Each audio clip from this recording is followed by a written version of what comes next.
এখন পর্যন্ত আমরা যতটুকু প্রোগ্রেস দেখছি এবং আহ, যাকে শনাক্ত করা হচ্ছে সম্ভাব্য হামলাকারী হিসেবে, যে সেটি হয়ে থাকে, তাহলে তো পুরোটাই চলে যাবে যে এটা আমরা যে কথাটা বারবার বলছিলাম যে পতিত ফ্যাসিস্টের নির্বাচন বানচালের বা দেশকে অস্থিতিশীল করার একটা ষড়যন্ত্র, বা তাদের হাতে অর্থ আছে, অস্ত্র আছে, সেটাকে ব্যবহার করে দেশে অস্থিতিশীলতা তৈরি করা, নির্বাচন না হতে দেওয়া, সেদিকে পুরোটা যায়। এবং যদি আবারও বলি যে যে প্রোফাইল গুলো আমরা দেখছি, যাকে শনাক্ত করা হয়েছে এবং ধারণা করা হচ্ছে সেই সম্ভাব্য এই সন্ত্রাসী কাণ্ডটি ঘটিয়েছে, যদি সেটি হয়ে থাকে, সেটি আসলে আরো সুদূর প্রসারী একটা প্রভাব ফেলবে বলে আমি মনে করি। কারণ হচ্ছে যে আপনার আহ আশঙ্কাটা ছিল, কিন্তু এর যে ব্যবস্থা নেওয়ার দিকটা, সেটা কিন্তু আমার মনে হয় যে আমরা পুরোপুরি নিতে পারিনি।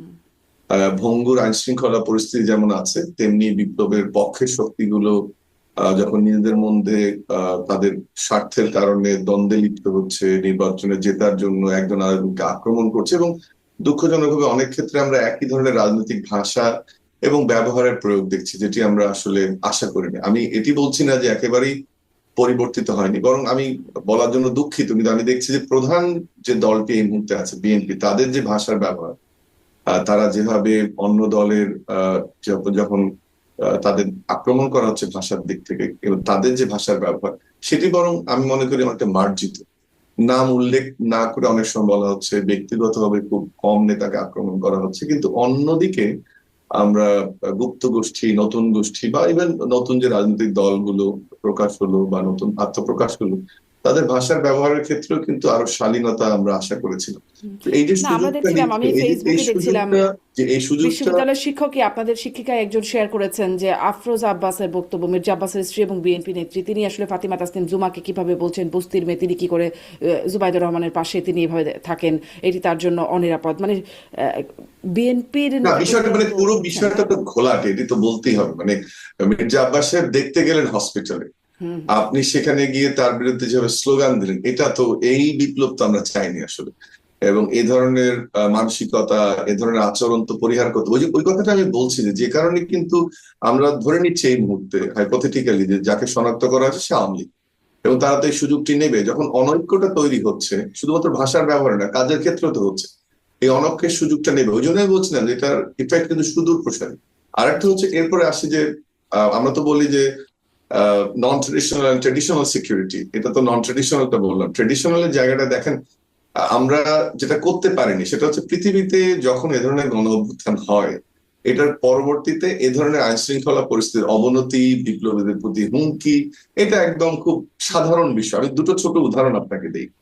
দেখেন, তিউনিসিয়াতে যখন বেন আলীর পতন হলো তখন 11 সালে, ওখানেও কিন্তু বিপ্লবের প্রধান যে দুজন নেতা ছিলেন, সেখানে একটি হত্যাকাণ্ড ঘটে তিউনিসিয়াতে, এবং চরম আইন শৃঙ্খলা পরিস্থিতির অবনতি হয়। আমার ধারণা আপনাদের দুজনেরই মনে আছে যে তিউনিসিয়ার শান্তি প্রতিষ্ঠার জন্য আপনার, আমরা বলি যে তিউনিসিয়া ন্যাশনাল ডায়ালগ কোয়ার্টেট নামে একটা অর্গানাইজেশন, একটা প্ল্যাটফর্ম ক্রিয়েট করা হয়েছিল, যারা কিন্তু পরবর্তীতে নোবেল পুরস্কার পেয়েছে 2015 সালে গিয়ে। এবং তারা কি করেছিল, এখানে প্রতিনিধি ছিল শ্রমিকদের, শিল্পপতিদের, মানবাধিকার কর্মী, সুশীল সমাজ, আইনজীবী, সবাইকে নিয়ে একটা প্ল্যাটফর্ম হয়েছিল।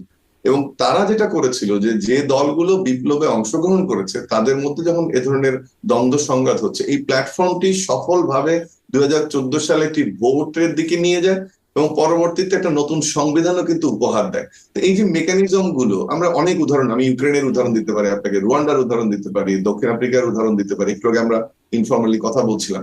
আমরা কিন্তু এখান থেকে শিক্ষা নিই না। আমরা একটা এত বড় গণ অভ্যুত্থান হয়েছে, সেটাকে আমরা ট্রেডিশনাল সিস্টেমে ম্যানেজ করার চেষ্টা করছি।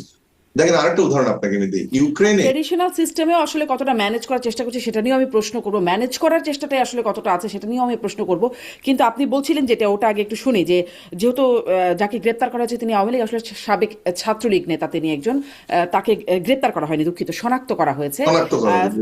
ফলে ফলে দায় যাচ্ছে হচ্ছে আওয়ামী লীগের প্রতি, কিন্তু এই সাবেক ছাত্রলীগ নেতা তিনি ওসমান হাদির এত ঘনিষ্ঠ, তিনি মানে যে আহ, তিনি ওসমান হাদির সাথেই ছিলেন প্রচারণার, এবং শুধু প্রচারণা না, এর আগেও তাকে ওসমান হাদির খুব কাছে একদম ডান পাশে, ডান হাতের মতো আর কি বসে থাকতে তাকে দেখা গেছে। মানে একজন সাবেক ছাত্রলীগার, এবং ইনি সাধারণ ছাত্রলীগের না। গত বছরের নভেম্বরে, 1 বছর আগে প্রায়, তিনি ব্যাংক লুটের ঘটনায় অস্ত্রসহ তাকে গ্রেপ্তার করা হলো, যেখানে কোনো মামলা থাকে না। ছাত্রলীগের কর্মী, পটিয়া থানার কথা মনে আছে আমাদের, যে তাকে গ্রেপ্তার করতে হবে বলে থানায় দেয়, থানা তাকে না নেওয়ার কারণে থানা ভাঙচুর হয়ে গেল। সেখানে একজন ছাত্রলীগের, সাবেক ছাত্রলীগের নেতা, সে অস্ত্র নিয়ে ব্যাংক লুটে গেছে, সে জামিন পেয়েছে, সে এসে ওসমান হাদির সাথে এসে মানে তার এত ঘনিষ্ঠতা, এটাই কেন?